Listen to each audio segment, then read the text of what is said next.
नमस्कार दोस्तों, pure meditation हमारे इस YouTube चैनल के 8वें एपिसोड में आप सभी लोगों का बहुत स्वागत है। जैसा कि मैंने अपने पिछले एपिसोड में बताया था कि आज मैं धर्म और धर्म के मार्ग के बारे में आपसे बात करूंगा। सबसे पहले शुरू करते हैं कि धर्म क्या है। दोस्तों, धर्म को जितने भी संत हुए हैं किसी भी संप्रदाय में, उन्होंने बस 3 ही बातों में सीमित किया है। पहली बात, किसी भी प्रकार के पाप कर्मों से दूर रहने की सलाह दी गई है। धर्म का अर्थ है किसी भी प्रकार के पाप कर्मों से अपने को दूर रखना। दूसरा, पुण्य कर्मों की संपत्ति अर्जित करना। और तीसरा, अपने मन को पूरी तरह से निर्मल करना। इन्हीं 3 बातों में धर्म की परिभाषा खत्म हो जाती है। मन के निर्मल होने का अर्थ यही है कि मन से विकारों को नष्ट कर देना। और जैसे ही आप मन से विकारों को नष्ट करेंगे, मन निर्मल होगा, वैसे ही आप पाप कर्म करना बंद करेंगे और फिर पुण्य कर्मों की संपत्ति अर्जित करना शुरू कर देंगे। और ईश्वर भी यही चाहते होंगे, क्योंकि वो भी अगर कृपा हमें देते होंगे तो निश्चित रूप से हमारे कर्मों के अनुसार ही हमें कृपा देते होंगे। और जो अभी मैंने धर्म के बारे में बताया है, ये जो धर्म की परिभाषा है ये यूनिवर्सल है। मतलब अगर आप किसी और भी संप्रदाय में किसी से पूछेंगे, किसी हिंदू से पूछें या मुस्लिम से या सिख से या ईसाई से, किसी से भी पूछेंगे, तो वो आपके इन तीनों बातों पे एग्री करेगा। वो भी कहेंगे कि हाँ, हमारे में भी कहा गया है कि पाप कर्म नहीं करना चाहिए, पुण्य कर्म करने चाहिए और अपने मन को निर्मल बनाना चाहिए।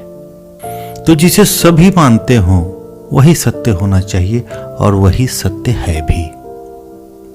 अब धर्म के मार्ग पे आते हैं कि धर्म का मार्ग क्या है। तो धर्म के मार्ग के पहले पड़ाव में सबसे पहले आता है आचरण, कि आपका आचरण कैसा होना चाहिए। तो आपका आचरण जो है वो आपकी वाणी से या आपके कर्म से या आपकी आजीविका से, मतलब आपके जीविका का जो साधन है, उससे मालूम पड़ता है। बोली से कैसे पता चलेगा? बोली का अर्थ ये है कि जब भी आप किसी को अपशब्द बोलते हैं या झूठ बोलकर दिल दुखाते हैं या फिर चुगली करते हैं या फिर कुछ ऐसी बातों में समय बर्बाद करते हैं, अपना भी और किसी और का भी, तो ये माना जाता है कि ये वाणी के पाप कर्म हैं। इसके अलावा वाणी से जो भी करेंगे, जो बचा हुआ है, सारे के सारे पुण्य कर्म ही होंगे। इसी प्रकार शरीर के कर्म से क्या पाप कर्म होते हैं? आप चोरी करते हैं, व्यभिचार करते हैं,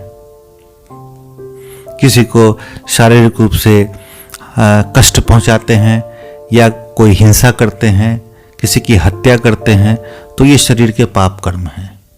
इसके अलावा जो बच गया वो सारे पुण्य ही पुण्य हैं। इसी प्रकार आजीविका है, आपकी जो आजीविका का साधन है उसमें आप कितनी शुद्धता रखते हैं, ये बहुत महत्वपूर्ण है। चाहे आप नौकरी में हो या कोई अपना व्यापार करते हो, आपको अपने आजीविका के साधनों में शुद्धता का रखना बहुत आवश्यक है।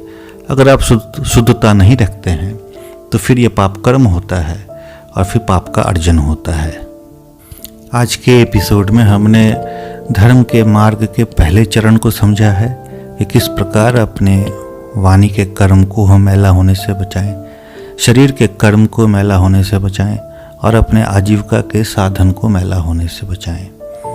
अगले एपिसोड में हम अपनी जागरूकता को समझेंगे। धर्म के मार्ग पे जो हमारा अगला चरण होगा उसमें अपनी जागरूकता को समझेंगे, अपने समाधि को समझेंगे, अपने मन के व्यायाम को समझेंगे कि हमें किस प्रकार मन को स्वस्थ रखने के लिए किस प्रकार मन के व्यायाम करने चाहिए।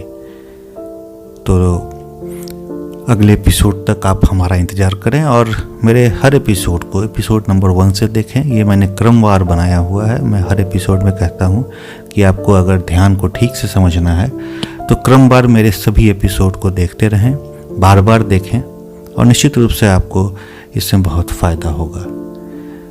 अगर आपने अभी तक सब्सक्राइब, लाइक, शेयर नहीं किया है तो कृपया उसे कर दें कि ये और भी लोगों तक पहुंच सके और भी जो लोग ध्यान का मार्ग ढूंढ रहे हो या अपना जीवन परिवर्तन करने का सोच रहे हो लेकिन किसी कारणवश उनको मार्ग नहीं मिल पा रहा हो, तो उनके पास ही पहुँचे और वो भी इस मार्ग पे चल के अपना जीवन